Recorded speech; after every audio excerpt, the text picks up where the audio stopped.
unlocked the door. I didn't want anything to happen to the negative, and I was a little frightened because of his terrible appearance. And he motioned to roll down the window, and I did. And this bum said to me, I'm Joel Coen, the editing room assistant. Can I help you unpack the negative? So that's how I met Joel. And I quickly became a big, good friend of his, and he introduced me to Ethan, who I think at the time was a statistical accountant at Macy's. Typist. Oh, a typist. I'm sorry, I was bragging. And then I remember Edna Ruth Paul, the editor that Joel worked for, said, "The boys are writers. Would you like to read a script of theirs?" And I thought, oh, good God, no. And then I read the best screenplay I'd ever read in my life called Blood Simple. And I had no idea. So our friendship grew from that. And Joel made some great cuts, turning Evil Dead into a really slick little horror picture with Edna's supervision, of course, but he cut a lot of the cool scenes in it. And then I began to become friends with the boys, and I spent many weeks on your guys' couch.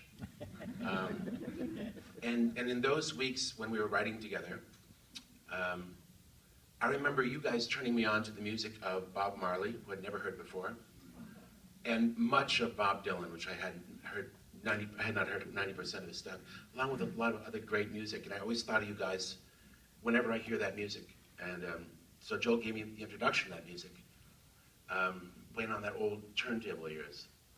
And so it's fitting for me. I was very touched that I was asked to moderate today, because this movie really introduced me to a different era of great American music. You know, the acoustic folk sound of the late 50s, 60s New York, and I've fallen in love with it. I've fallen in love with your picture and the music. It's heartachingly lonely. And the way it starts is so bold, just music. There's no story. They didn't set up any characters or situation, just like minutes of this beautiful hangmaid. So that's the way the picture starts. I thought that was very bold and powerful. What was your start? This is my transition that I wrote. What was your start to Inside Llewyn Davis? You know, we were sitting around the office writing, which, you know, our process. We kind of sit around until, you know, somebody says something or you stab us with a fork if we're writing with you. And Joel said, all right, suppose Dave Van Ronk gets beat up outside of Gertie's Folk City in 1961. What would follow from that? You know, what would the movie be? So, you know, we thought about that. Actually, we didn't think about it much. We kind of put the idea aside for several years and then returned to it a couple of years ago. Wrote the script that would follow from that, or that we figured would follow from that premise for, I don't know. I don't know where that, ask him where the premise came from, but that was the starting point. Where did it come from, Joel? Is that right?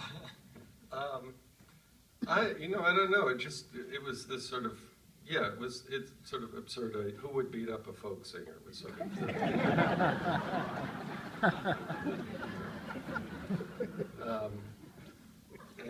yeah, no, as Ethan said, we didn't have an answer for that, for a number of years, and then actually we didn't really, even when we went back to it and started writing it, we thought, well, we had this original, actually we had that idea that it would start and end with the same scene, but we didn't, and that we would have to work around back to the explanation eventually. But we didn't know what the explanation was until we sort of got into the writing of it. So